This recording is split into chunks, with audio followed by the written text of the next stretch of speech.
अस्सलाम वालेकुम बच्चों, आज हम उर्दू में हिस्सा नज़म को पढ़ेंगे। हिस्सा नज़म में आज आपका सबक है सुरूर जहान आबादी। सुरूर जहान आबादी की ये नज़म गुलज़ार वतन है।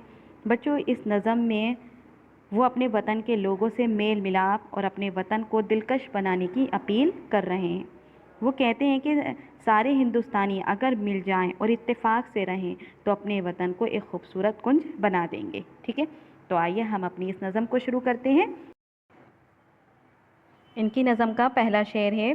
फूलों का कुंज दिलकश भारत में एक बनाएं, हुब्बे वतन के पौधे इसमें नए लगाएं। कुंजे कहा जाता है बच्चों कोने यानी गोशे को। ठीक है, इस शेर का मतलब है, शायर कहते हैं कि आइए कौम इत्तेहाद से हम अपने वतन को फूलों का एक गोशा बनाएं और वतन से मोहब्बत के नए पौधे इसमें लगाएं। इसी तरह इनकी नज़म का दूसरा शेर है।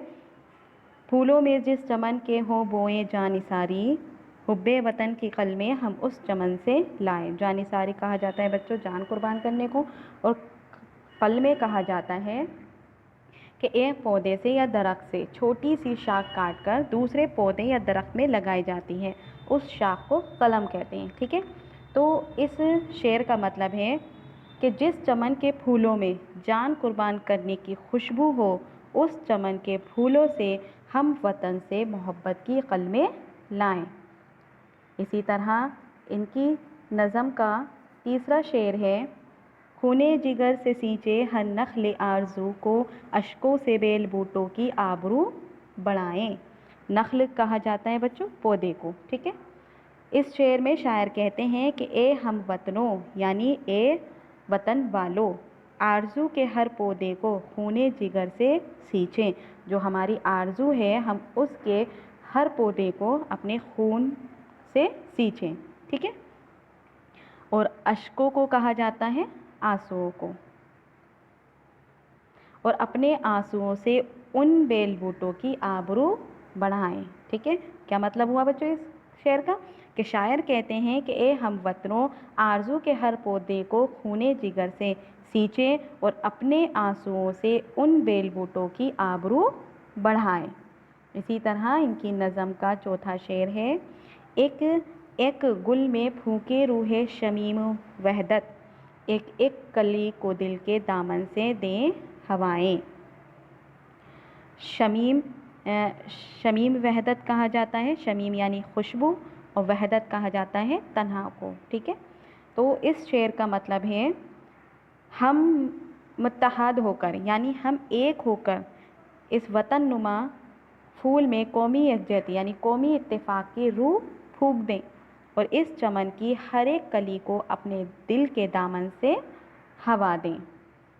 इसी तरह इनकी नज़म का पांचवा शेर है। फिरदौस का नमूना हो अपना कुंज दिलकश, सारे जहां की जिसमें हो जलवागर फ़िज़ाएं। फिरदौस कहा जाता है बच्चों जन्नत को। ठीक है, शायर कहते हैं कि हम अपने बागीचे को हम इतना दिलकश और ख़ूबसूरत बना दें कि वो जन्नत का नमूना लगने लगे। कौन सा नमूना लगे बच्चों ने? जन्नत का नमूना। ठीक है, सारे जहाँ की जिसमें हो जलवागर फ़िज़ाएं यानी ऐसा नमूना जिसमें सारे जहाँ की फ़िज़ाएं जलवागर हो यानी सारे जहाँ की फ़िज़ाएं नुमायाँ हो। ठीक है, इसी तरह इनकी नज़म का छठा शेर है। छाया हो अब्र रहमत का शाना ए चमन में, रिमझिम बरस रही हो चारों तरफ घटाएं। इस शेर का मतलब है, शायर कहते हैं कि इस चमन के ऊपर रहमत के बादल छाए हुए हों। वो कह रहा है कि इस चमन पर जो है यानी इस बाग पर हमेशा रहमत के बादल छाए रहें और घटाओं से चारों तरफ रिमझिम पानी पड़ रहा हो, और चारों तरफ जो है रिमझिम पानी पड़े।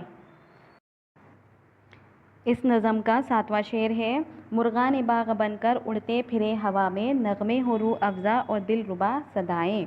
मुर्गान बाग कहा जाता है बच्चों बाग के परिंदे को। ठीक है, इस शेर का मतलब है कि शायर कहते हैं कि हमारा वतन ऐसा हो जिसकी हवा में चारों तरफ परिंदे बनकर उड़ते फिरें, जहाँ चारों तरफ फ़रहत बख्श हो, दिल रुबा आवाज़ें हो और नगमे बिखरे हुए हों। इसी तरह इनकी नज़म का आठवां शेर है। हुब्बे वतन के लब पर हो जा फ़िज़ा तरानी, शाखों पे गीत गाएं फूलों पे چہچائیں۔ شاعر کہتے ہیں کہ ہر انسان کی زبان پر وطن سے محبت کے ترانے ہوں، ٹھیک ہے، کیا ہوں؟ محبت کے ترانے ہوں، یعنی محبت کے گیت ہوں۔ ہر شاخ پر وطن کے گیت گائے جائیں اور ہر پھول پر چہچہاہٹ ہو، یعنی چہچائیں۔ ان کی نظم کا نواں شعر ہے، چھائی ہوئی گھٹا ہو موسم ترب فضا ہو، جھونکے چلے ہوا کے اشجار لہلائیں۔ شاعر کہتا ہے کہ میرے وطن میں ہر سو یعنی ہر جگہ کالی گھٹا چھائی ہوئی ہو۔ وہ کیا کہتے ہیں کہ میرے وطن یعنی میرے ملک میں ہر جگہ کالی گھٹا چھائی ہو، موسم ترب فضا ہو اور موسم جو ہے خوشگوار ہو، جھونکے چلے ہوا کے یعنی ہر جگہ ٹھنڈی ٹھنڈی ہوا کے جھونکے چلیں، اشجار لہلائیں، جہاں ٹھنڈی ٹھنڈی ہوا کے دلربا جھونکے چلیں، جہاں پیڑ پودے خوب پھلے پھولے اور ہر جگہ مدمست فضا یعنی ہوا لہلائے۔ ان کی نظم کا آخری شعر ہے، مل جل کے ہم ترانے حب وطن کے گائیں، بلبل ہے جس چمن کے گیت اس چمن کے گائیں۔ اس کا مطلب ہے کہ شاعر کہتے ہیں کہ آؤ ہم سب مل جل کر وطن دوستی کے ترانے گائیں، یعنی گیت گائیں۔ ہم جس وطن کے رہنے والے یعنی ہم جس ملک کے رہنے والے ہیں اس سے محبت کے گیت گائیں۔ تو اسی طرح بچوں ان کی یہ نظم یہیں پوری ہو جاتی ہے۔ امید کرتی ہوں آپ کو یہ نظم اچھے سے سمجھ آئی ہوگی۔ انشاءاللہ اگلی کلاس میں ملیں گے۔ اللہ حافظ۔